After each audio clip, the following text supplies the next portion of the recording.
Welcome to another episode of Meal Prep Monday. I'm your host, Allison Schaaf, and today we are talking about kitchen renovations, specifically my recent kitchen renovations and some lessons learned there. And I'm really excited to dive in. To tell you the truth, I spent a lot of time before this episode trying to decide if I wanted to break it out into multiple episodes covering each item in the kitchen. I think I'm just going to kind of do it all in one episode, but we'll see how that goes because I get pretty excited about some of these topics.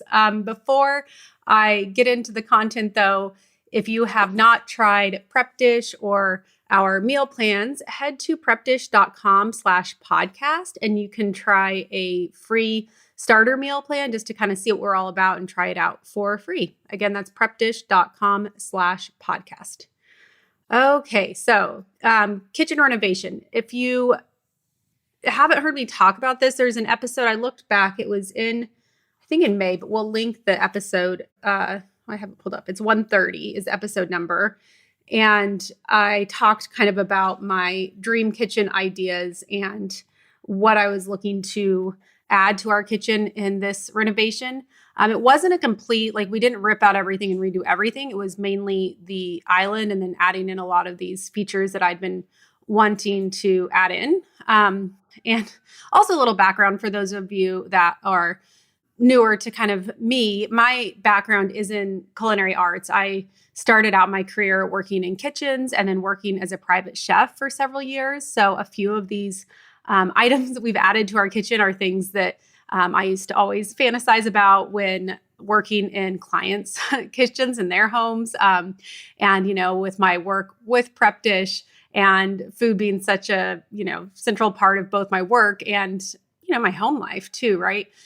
Having my kind of dream kitchen is something that's really important to me. It's something that I think a lot about and have put some intention into in terms of, the choices we made.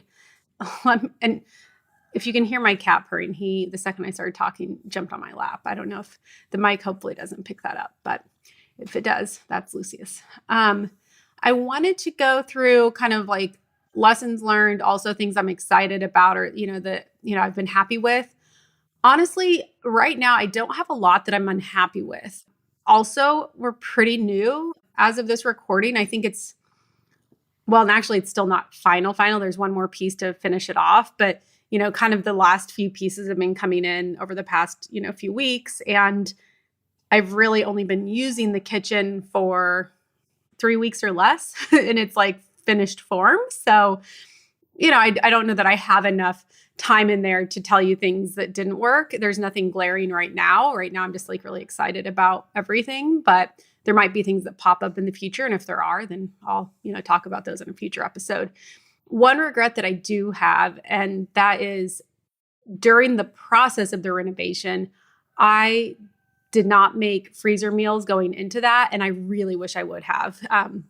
We still had access to a sink in the house, a big utility sink and, different things, but having some freezer meals that I could just throw into the crock pot or Instant Pot would have come in really handy. So looking back, and I'm kind of, the queen of doing those for situations like this, but this time around, I just, with everything else I had going on in my life, just didn't happen. And that's one thing that I wish I would have done, but, we survived. And then I will talk about in another episode, kind of setting up a temporary kitchen, because this is something I kind of did as we went along. The first week, we went to an Airbnb for a little while and traveled quite a bit.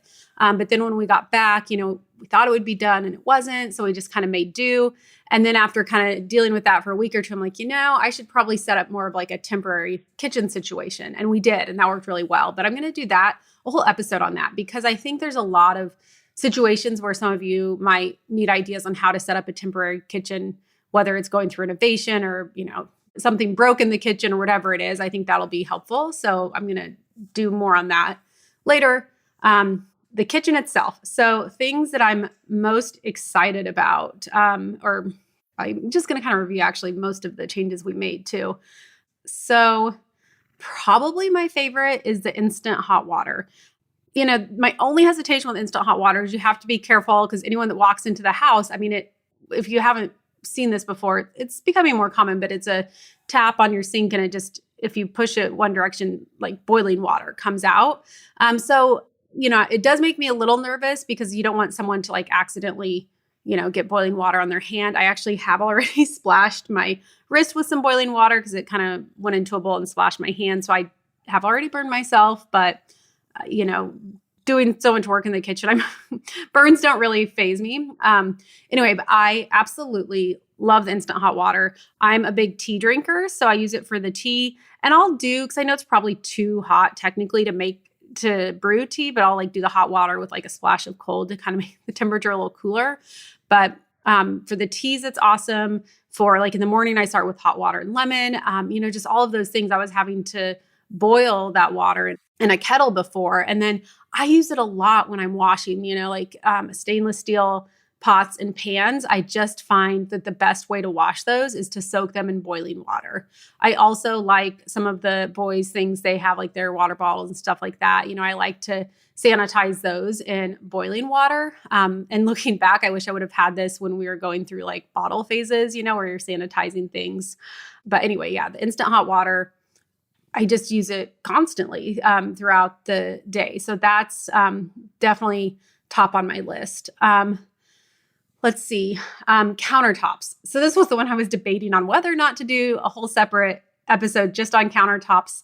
Going to try and just keep it within this episode. I don't know how many of you want to go like deep into that, but we end up going with quartzite. And I so far am really happy with it. This is one I think it's going to take time to know like how it wears. Our designer actually wanted to use soapstone, but luckily I have a close girlfriend and she used soapstone in her kitchen. And she's like, look, you're not going to like it. It gets worn by where the water comes out and you can never quite get them clean. And she's like, I know you're going to want clean countertops because she's like, it kind of drives her, she always wants to like have it be a little more clean than it is. So she's like, maybe look into something else. I did look into marble as well. And I like marble. I have, worked in a lot of kitchens that have marble and it just can be so sensitive in terms of staining and you have to be more careful with it. And in looking at quartzite, it really is more durable in terms of like not staining, but it does still, in my opinion, have kind of that more beautiful look of like a marble. Like the one we got, the veining in it it's called like a leather quartzite. And to me, it's very beautiful, but I like that I feel like I'm not constantly having to tell people to be careful when setting things on it, which I feel like would be the case with marble. So yeah, I just feel like it's more durable and like easier to maintain with still a prettier look. I think it is actually less expensive than marble, but more expensive than some others. So something to look into. And the other countertops that we do have in the kitchen, and we didn't change these out, was like a butcher block. So sort of like a booze block, butcher block wood countertops. And I've liked having those. Those, were here when we moved into the house. It wasn't my choice or anything, but I've liked those. Over time, they've definitely worn. And in the beginning, we didn't do anything like oiling them. I have started oiling them on a more regular basis, and it definitely helps to do that. So I think, they might be a little more high maintenance than the quartzite, but I like having kind of the balance of the two countertops as well. I feel like the wood kind of adds some warmth to the kitchen. So I've been happy with those as a countertop in general. Let's see, other things, having the trash and recycling built in. So this I haven't really used much. So the second dishwasher is the one that we haven't done yet. So the trash can right now is kind of out. And I will say my, not necessarily learning, but reminder with the trash can is whenever you're working in a kitchen and you're going to do like a prep day. So say you're going to go and do your prep dish, like meal prep time.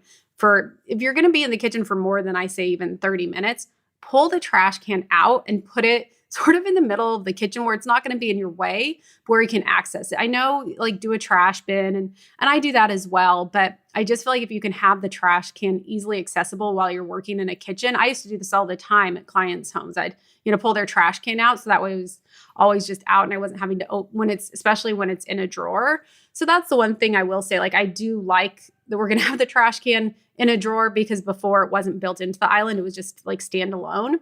And, aesthetically, I didn't like that it wasn't hidden, but, practically it is nice to have a trash can kind of out when you're working. So that's my little reminder there is if you find you're kind of wasting a lot of time opening and closing where the trash is, either pull out a smaller trash bin to put on the counter or just pull the whole trash can out and put it out while you're working away. It certainly is one of those efficiency things that seems to make a difference over time.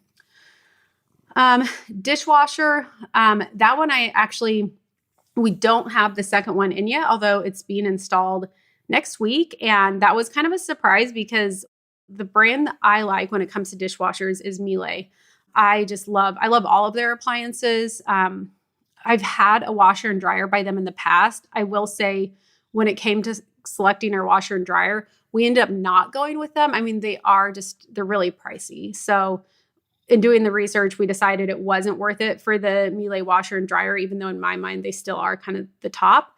But for dishwasher, I really did want to go with them for a few reasons. They have the top rack that pulls out, like the top level for the silverware, which to me, that's the only way that silverware really gets truly clean. And it also removes it from being a part of one of the other racks. And I have noticed other brands starting to do this as well.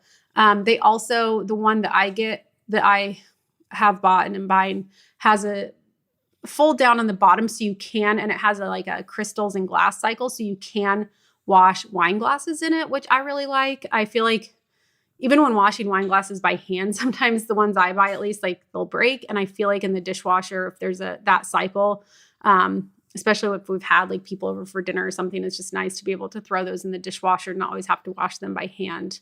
And then the main thing I really wanted was a quicker cycle. I think I had a version in a condo years ago that had a 36-minute cycle, if I'm remembering correctly. I don't know that they make those anymore. So the two models that I have, or the one I have and the one I'm getting, the quick intense cycle is an hour and 5 minutes or 4 minutes. So, it's still quick. And that's just really helpful. I like having those quick cycles. That's something I was looking for in the dishwasher. And like I said, I was surprised. I know when we went to order one a few months ago, they said, oh, we're not taking orders until next year. So I was kind of torn on whether I should wait to get the dishwasher I really wanted or just, get a comparable model, especially since I already had one of the ones that I really like. But luckily, when we checked back in a few weeks ago, they said, oh, we do happen to have this one in stock. And so, yeah, that's being installed next week. So I haven't had a chance to, have the two dishwashers yet to play around with. But in terms of the model, I know that I'm happy with it because apparently they discontinued the one I have, but this is the same thing, just with the buttons in a different place. I don't know. Seemed very similar. So that is the dishwasher. I could probably talk a lot about dishwashers, but very excited to have that, especially, if I'm ever doing recipe testing or anything like that. Just, having two dishwashers has been not probably anything most people think about, but that's been on my list for several years because I did work in a client's home that had that. And now having a family and again, working in the kitchen and doing all that, it's just been something on my list. And then another thing we updated was our lighting. This was really just aesthetics. It was light fixtures that the last owner had picked out that, weren't my preference. So we updated those and I've been thrilled with that. Overall, thrilled with everything. I will say the first few days of getting home and seeing it, I wasn't sure if I liked it. I think it was so different in terms of the size of the island was bigger. And I kind of had to sit with it for a few days. And then I did a side-by-side before and after. And that's when I realized how much different, how much more I did like it. And as I've gotten into it, I've really enjoyed it. I've been surprised that one of the things I've really liked is having more counter space on the island to work with and workspace, because before I didn't feel like I was needing more workspace, but I think having workspace that's close to the refrigerator has been super nice just in terms of proximity because it's close to the refrigerator and the sink and the oven and stove. And so just having that workspace right there that's an arm's length away from everything has made a difference in terms of efficiency. I think I've talked about this on past episodes of, working in a lot of private kitchens, and a lot of times the ones that are humongous are actually not the best to work in because it's not an efficient use of space. So this really made my space kind of more efficient by opening up that counter space or that workspace there on the island. Oh, and then really quick, one more thing is I wanted to give a little bonus tip. If you are doing a renovation, one thing I did kind of at the last minute, it hit me because, sitting there looking at this cement slab that, we're going to put the new island on. And I was like, oh gosh, what if I got out my Sharpie and, what do I want the foundation of our house to be?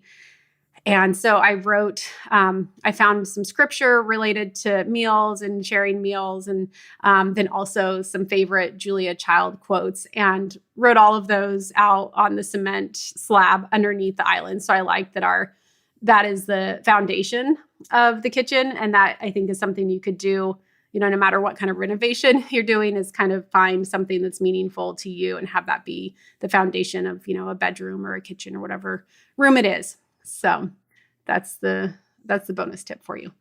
Okay, so that's it for today. Kitchen renovation updates. I will I'm trying to think pictures. I know if I were listening to this, I'd be wanting to see some visuals. I will try and get some of those in the podcast show notes section.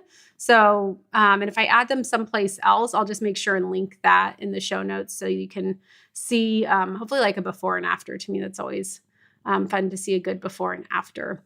If you are on Instagram, I'm at Prep Dish. I have been sharing the behind the scenes of the kitchen renovation. I'm showing a little bit of our upstairs renovation. I know that's not as much interest, but again, I think a good before and after is always fun. So go ahead and follow me on there. And if you have not signed up for the meal plans, sorry, I'm trying to remember all my reminders as I'm getting back into podcasting after my break. Head to prepdish.com/podcast. If you want to try a free 1-week meal prep meal plan, you can just head there and try that out. Thanks for listening, and I will be back again next Monday.